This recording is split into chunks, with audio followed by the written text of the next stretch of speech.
Hey guys, hope you're well. I want to talk about this subject today, okay? The best muscle building workout. So what is the best workout you can do in the gym to build muscle?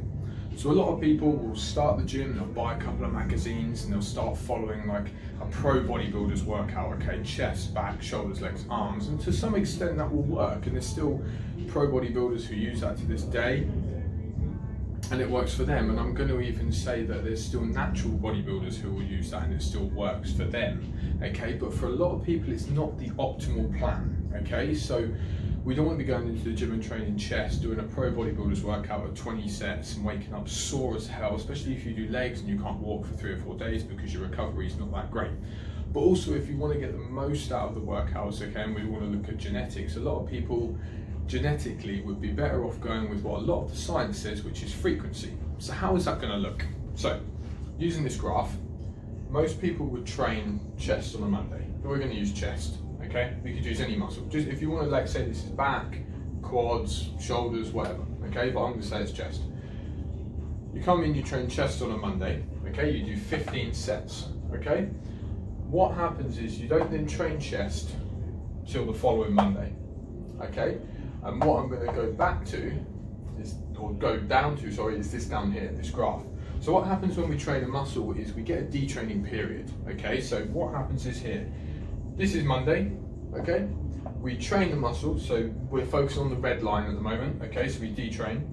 Then what happens is we get super compensation. So basically our muscles will get stronger, okay? And it can be probably within 24, 48, up to probably about 72 hours after, okay? So that means we then end up here, okay? This is the optimal time to train muscle, and technically even here and here is optimal, but after about a week we actually end up back down where we were a week ago, okay? So we're better off by doing what I've done with the blue section, okay? So instead of doing 15 sets of chest on a Monday, frequency in many studies has shown to be a better thing, okay, over the week. And what we're looking at here, guys, is if we do 15 sets of chest on a Monday, we're going to do 15 sets of chest, but we're going to do it over the week. So we're not reducing the amount of volume we're doing over the week, okay? So we're doing 5 sets of chest on a Monday, okay? So what's going to happen is we train 5 sets of chest on a Monday, now looking at the blue line. We detrain, okay? By the time we come in Wednesday, we're more than likely going to be here at this super compensation bit again. What we then do is if we train it again on the Wednesday, okay, we get a detraining, but then we super compensate and we go past where we were, okay? Then we do the same again. So we come in Friday, we detrain the muscle, okay? So we overtrain, we obviously cause it some damage. Protein synthesis kicks in, okay? And that would obviously continue us up. And this is going to lead to progression over time, leading all the way up here, okay? What you've also got to look at, guys, as well, is volume. You're more than likely not going to end up as sore by doing this, okay? Which isn't a bad thing. So if you come into the gym and do, let's say you can do 5 chest exercises on this 15 set workout. You do 3 sets of incline, 3 sets of flat, 3 sets of decline, 3 sets of dumbbell flies, and then 3 sets of cable flies, okay? As the workout goes on, you're going to get weaker on those lifts. But if I did it this way, 5 sets, 5 sets, 5 sets. If I came in and done 3 sets of presses, 2 sets of flies. So if I done incline and some cable flies, flat and some dumbbell flies, and then decline and maybe some leaning forward chest dips, okay? I'm going to actually, because I've had time to recover, I'm going to be stronger on my flat bench because I've had that day's rest, or nearly 2 days rest. Whereas if I came in and done it all on one day, because I've fatigued myself with doing incline and flat before I do my decline, for example, over here, I'm going to be more tired, so I'm not going to be able to lift as much. So what you'll also find is if you then take your volume over the week, okay, you'll find the amount of kilograms you've lifted on your chest would be more if you went for these 3 options, okay, compared to if you added up the amount of kilograms you lifted in just this one session. So technically, you're now getting in more frequency, you're flicking on that protein synthesis switch more often, okay, and you're lifting more volume, which one's gonna get you more muscle growth? This one or the 3 blues? It's gonna be the 3 blues, okay? If you didn't know, okay, it is gonna be the 3 blues, because again, you're getting this, you're gonna get stronger over time, you're gonna lift more volume, and you've got more frequency. So especially if you are someone who's a natural lifter, okay, and you're not constantly anabolic, because someone who is on drugs, big elephant in the corner of the room, if someone's on drugs, they're gonna be anabolic, i.e. in a state of growth all the time, okay? If you're not, what happens is, when you train a muscle, after about 48, 72 hours, we get the protein synthesis switch, as we call it, flicks off.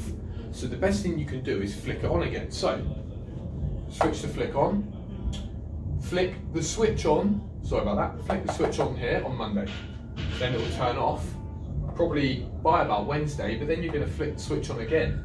Then by the time it's turned off on Friday, you're gonna flick the switch on again, okay? A little bit longer rest off here, obviously, but you're gonna then come back round to Monday and you're gonna do that all again. Rather than flicking the switch on once with this workout, it turns off probably somewhere here, okay?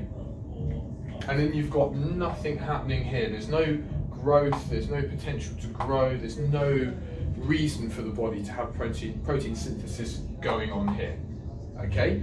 So, what sort of workout should we be doing? Instead of chest, back, shoulders, legs and arms, if you train 2 to 3 times a week, a good sort of workout would be something like a full body, okay? So you come in and you do a little bit of something for each body part. Now some things are going to cross over, so if you did 4 sets for chest, 4 sets for back, 4 sets for quads, 4 sets for hamstrings, 16, 4 sets for shoulders, okay?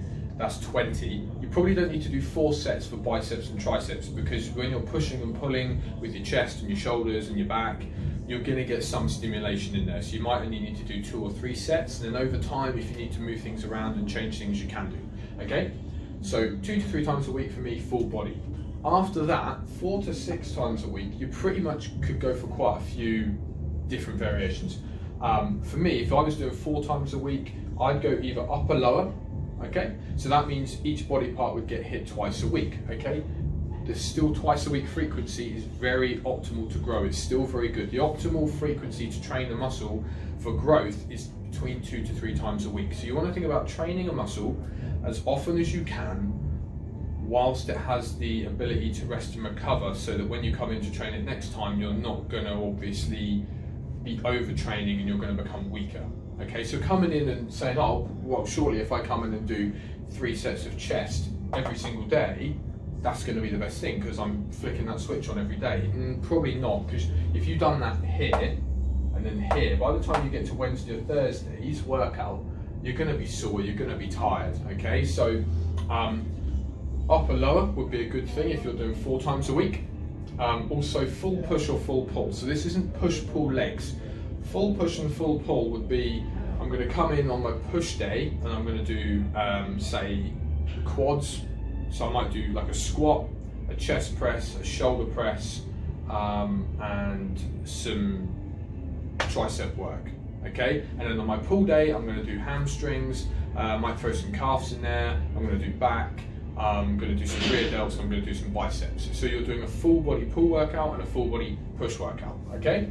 And then obviously the other option on top of that would be push-pull legs. So for me, if I was doing 4 times a week, I probably wouldn't go for push-pull legs. I'd do push-pull legs probably if I was doing 5 to 6 times a week, okay?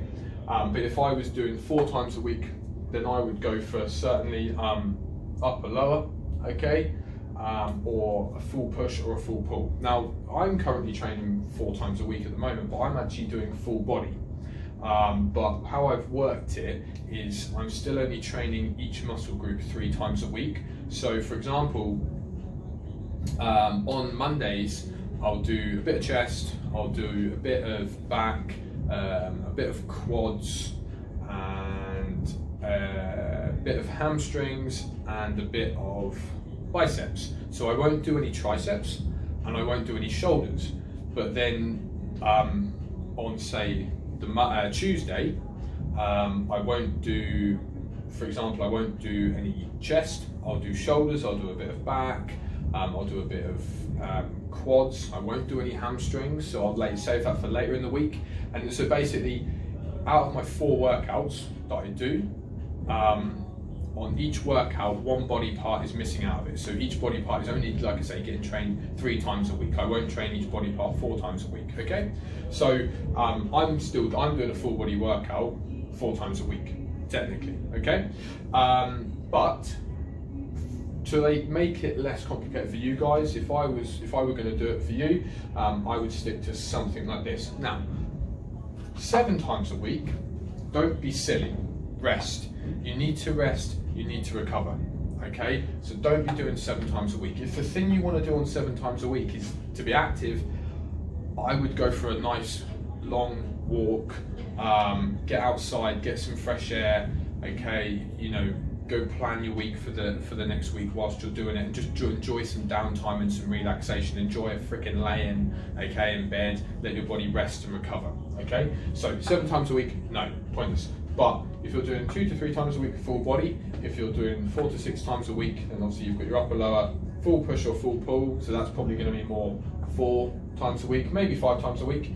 And then if you're doing 5 to 6 times a week, you're going to be doing something like push-pull legs, or the others, okay? So if you were doing 6 times a week, you literally could go upper, lower, upper, lower, upper, lower, okay? Now what you've got to remember, if you're going to do 6 times a week, okay, so you're going to do more free time, you're going to train each muscle 3 times a week, so the frequency is going to be a bit higher, the volume would have to come down. So don't try and say, okay, well, if I was going to do upper, lower 4 times a week, you know, I might come and do 7 sets for chest on one upper workout and 7 sets for chest on the other upper workout, okay, for example. Don't then go and say, I'm going to try and do now 6 times a week and try and do 7 sets for chest. Then where you were doing it before, you were doing 7 sets on a Monday, for example, and 7 sets of chest on a Thursday. Don't come in and go, right, now I'm going to do 7 sets on a Monday, Wednesday, Friday, because you'll be so sore probably from Monday and Wednesday, Friday isn't going to happen. So what you would want to do is you would be better off, like I say, doing kind of like we've done here, and drop the sets down. So instead of doing 7 here and 7 here, I'd say that's 14 sets. I would probably then go and do what I've done here. I'd do, instead of doing 7 and 7, I'd go 5, 5, 5. Okay, so you're doing an extra set, but the frequency's gone up a little bit. Okay, so hopefully that's going to help. Okay, if you've got any questions, just drop it in a comment below. Please like the channel, subscribe to it if you find it useful. There'll be some more stuff coming. Share the video, obviously, if you can. That'd be really, really good. And until next time, peace out.